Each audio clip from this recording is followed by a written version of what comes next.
My name is Donald Sultan. I'm based in New York and in Sag Harbor, and I've been in Sag Harbor since 1984 and involved with the Parrish in both locations.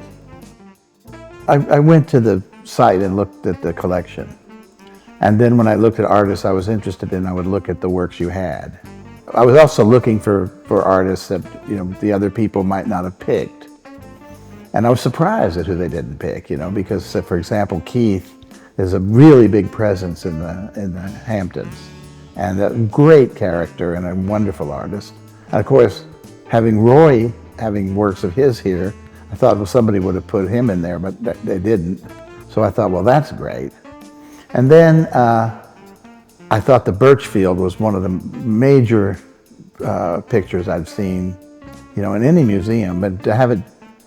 In the Birchfield museums, you have a lot of great works, but when you can confront one by itself and see one picture, I like that idea. I tend to think that one picture is really contains everything an artist can do, and that's a great one. And then the drawing is also terrific. And then Valerie, I've known for a long time, and I've always admired her work. She was really figured in the pattern and decoration movement.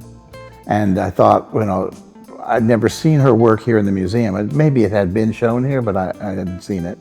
And I just thought it was time I'd like to see her too, by the way. And so I put her in there, and I guess you had some nice pictures of hers. And Ronnie Fisher, who did this lamp, I have one of his early lamps in my house from when I guess I knew him in the 70s, late 70s, early 80s. And when I was showing at the museum in Kansas City, he had done all the lighting for the Civic Center, the big outdoor lights, he's an incredibly creative and fantastic guy, and I never see his work anywhere, and I wanted to show it. And I wanted to show it with Keith. I wanted to keep show that there's different forms of using the industrial materials that are worlds apart, really. I mean, between electricity with fluorescence, or neon, and regular, lamps. His range is spectacular.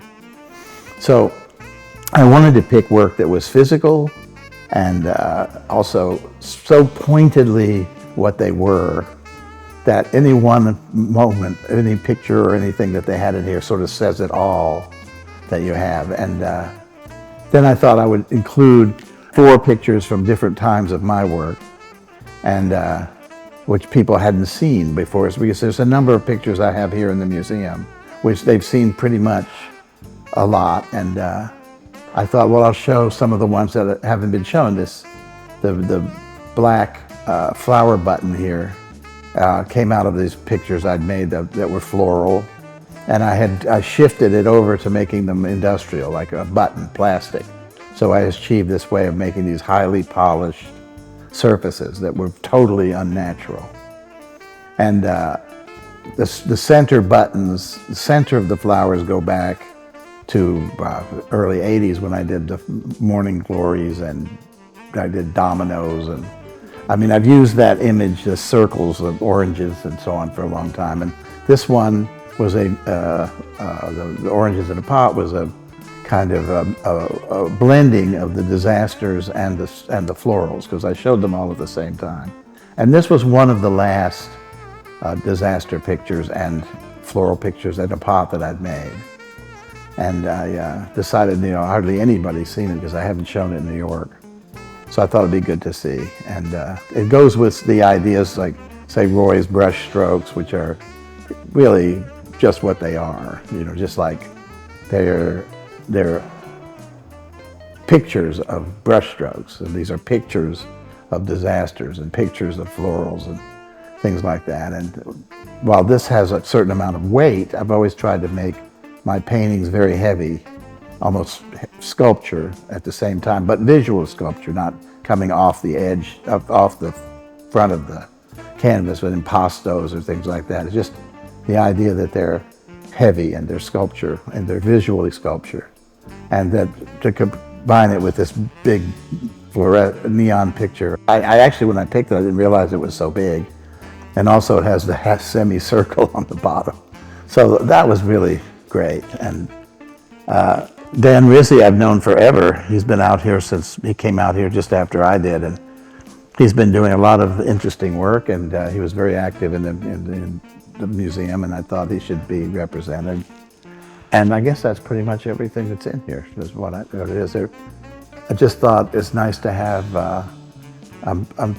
you know, as I said in my wall mount, I guess, that every work in here is specifically pointed. There's no meandering thoughts.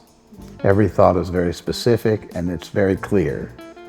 And I used to have a friend, Richard Archwager, who would make very strong, kind of quirky pictures, and you'd say something like, well, did you see this or that? And he'd say, well, I always like people to follow my instructions. And I've always remembered that, because I think that's what everybody here does. You have to follow their instructions. And each work contains a myriad of ideological thoughts and points of view about life. They're strong individuals, and I think they hold together. I grew up in a time when artists had points of view, and they would fight over these things. They knew what they thought was the most important thing in art and how it moved and what it was. And that's been broken down to a certain extent by the commercialization of the art world. Now it's just sort of like whatever you can sell, whatever your kooky idea was. And Oscar Wilde said that unfortunately we live in a time when people think that art has something to do with self-expression. And I think that's a very funny statement, because it's really not just self-expression. It is a point of view of what you think that the world is, and what you think you are as a person, and what other people should be or are, and think about it. And it has to reach those people. It has to move them in some way, because the ideas of going into a museum or any place to see, unless you go specifically to a one-man show for an artist, you're only going to stand in front of a painting for 5 seconds, maybe at the most 30 seconds, and before you move on. And there has to be something in the painting that's so strong that you remember it, and that you'll revisit it if you can. It happened to me when I was traveling in Europe, and I wandered into a museum. I think it was in the Netherlands.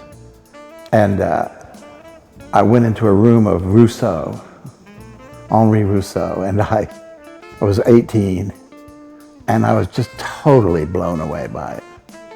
And I've never forgotten that moment of what it was like. And you know what he thought, you know, and you know what people think when you see the works that I pick. It's not, you know, random. They're intelligent, and they're forthright, they're strong. And a lot of the artists that are in this group are like that, and I like that about it too.